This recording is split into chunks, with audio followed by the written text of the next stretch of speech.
Officiers, sous-officiers, militaires du rang, le peuple malien commémore demain le 61e anniversaire de la création de notre armée nationale. À cette heureuse occasion, il me plaît tout d'abord de saluer la mémoire des pères fondateurs qui ont pris cette décision historique. Et je voudrais nommer le président Modibo Keïta et ses illustres compagnons civils et militaires, officiers, sous-officiers, militaires du rang. La commémoration de l'anniversaire de notre armée nationale intervient à un moment critique de l'histoire de notre pays.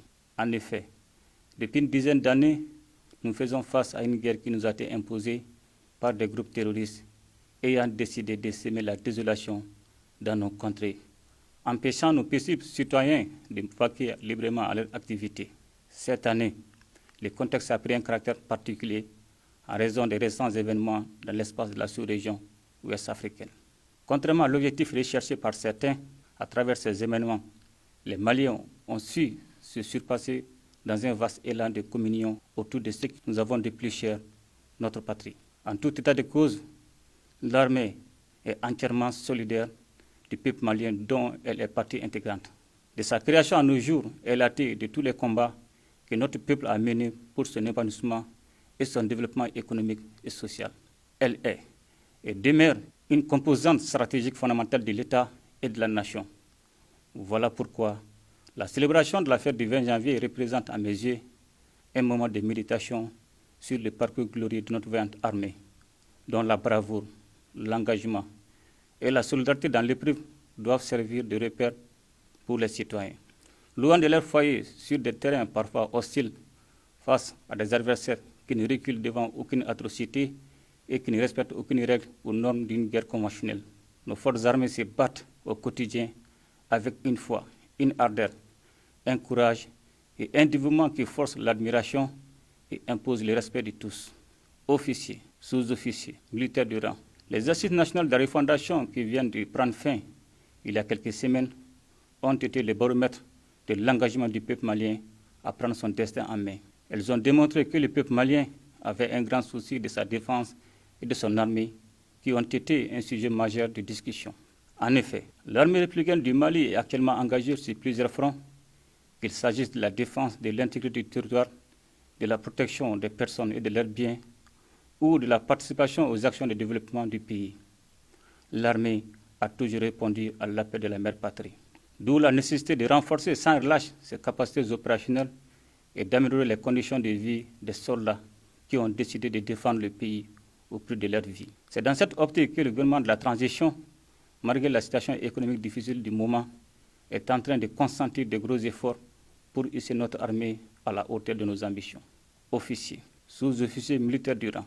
Cette fête du 20 janvier nous offre aussi l'occasion de saluer à juste titre le dynamisme de notre politique de coopération militaire qui a contribué à l'amélioration des capacités opérationnelles des forces armées maliennes.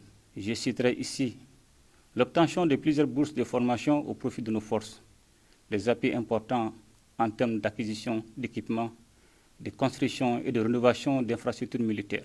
Par une analyse objective du contexte actuel et en tenant compte des intérêts vitaux de notre pays, nous avons demandé la relecture de certains accords de coopération militaire. Dans le même temps, de nouveaux accords ont été signés, toujours avec comme objectif essentiel la sécurisation des Maliens et de leurs biens. Ainsi, à ce jour, les efforts de l'État se sont focalisés sur l'amélioration de la gouvernance de l'institution militaire, marquée par la réforme du système de gestion des ressources humaines et du renforcement des capacités opérationnelles de notre armée. Dans le but de faire de notre outil de défense la véritable expression de notre souveraineté nationale, de profondes réformes ont été engagées afin de le moderniser et de l'adapter au contexte sécuritaire et sociopolitique de notre pays. C'est dans cette dynamique que s'inscrit la mise en place du système intégré de gestion du personnel de la défense. Par ce système, l'armée entend davantage se professionnaliser tout en garantissant un plan de carrière plus efficient. Une des lignes directrices de ce processus de professionnalisation reste l'adaptation continue de la doctrine et des concepts. L'impact de cette nouvelle orientation stratégique de l'armée est déjà appréciable au regard du renforcement conséquent des ressources humaines et des capacités opérationnelles des forces armées maliennes. Sur le plan opérationnel, les efforts ont essentiellement porté sur l'acquisition d'armements majeurs, aériens, terrestre, avec un accent particulier sur le renforcement des chaînes d'approvisionnement et de soutien aux forces. Le renforcement des ressources humaines à travers les programmes de formation continue adaptés et l'agrégement des hommes ont considérablement amélioré le niveau opérationnel des troupes. Une autre grande avancée constitue la création et l'opérationnalisation de l'école de guerre du Mali dans l'optique de compléter le cursus de formation. Les conditions de vie et de travail étant par excellence un souci constant de la hiérarchie, de nombreuses réalisations ont été enregistrées dans ce sens. Une des réalisations majeures dans le processus de reconstruction de l'armée et de sa montée en puissance est sûrement le lancement de la construction de l'hôpital militaire de niveau 4, répondant à toutes les normes internationales. Sur le plan sécuritaire, plusieurs actions ont été initiées pour endiguer l'insécurité grandissante à laquelle le pays fait face. Au départ préoccupante, eu égard aux actions des groupes armés terroristes qui s'étaient étendus à certaines parties du territoire, avec des attaques régulières qui ont occasionné de nombreuses pertes en vies humaines. La situation sécuritaire connaît de nos jours une nette amélioration dont les populations elles-mêmes se font l'écho. C'est avec une grande satisfaction que nous constatons les impacts positifs des dispositions opérationnelles prises pour l'amélioration de la situation sécuritaire de notre pays. Une tendance que nous devons absolument maintenir pour redonner de l'espoir à nos populations qui ont toujours vaillamment résisté aux actions des forces du mal. C'est également le lieu de saluer leur grande résilience et de rappeler que les efforts engagés en faveur de la paix et de la sécurité seront maintenus pour préserver l'intégrité du territoire, la paix et la souveraineté de notre nation. Officiers, sous-officiers, militaires du rang. Depuis quelque temps, grâce aux différentes actions entreprises par les autorités de la transition et le haut commandement militaire, nous assistons à une réelle montée en puissance des forces armées maliennes. En témoignent les lourdes pertes infligées aux groupes terroristes ces dernières semaines. Ces résultats probants revigorent non seulement les troupes, mais maintiennent la cohésion, la confiance et la détermination en leur sein dans leur marche vers la victoire finale sur le terrorisme et l'extrémisme violent.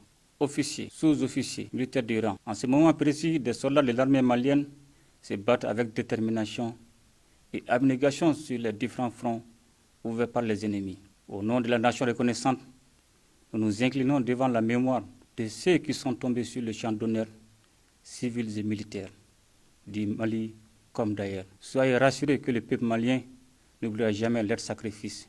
Le terrorisme est un phénomène transnational qui endeuille tous les peuples de la sous-région et du monde. C'est pourquoi l'heure n'est plus à la division de nos États, mais plutôt à l'union sacrée contre ce fléau.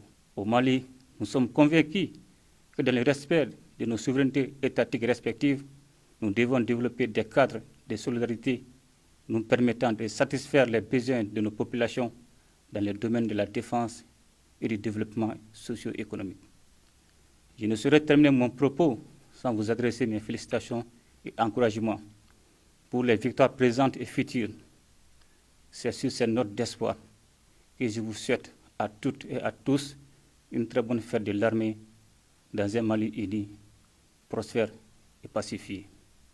Vive les forces armées maliennes au service de la nation. Ensemble, nous bâtirons le Mali de demain.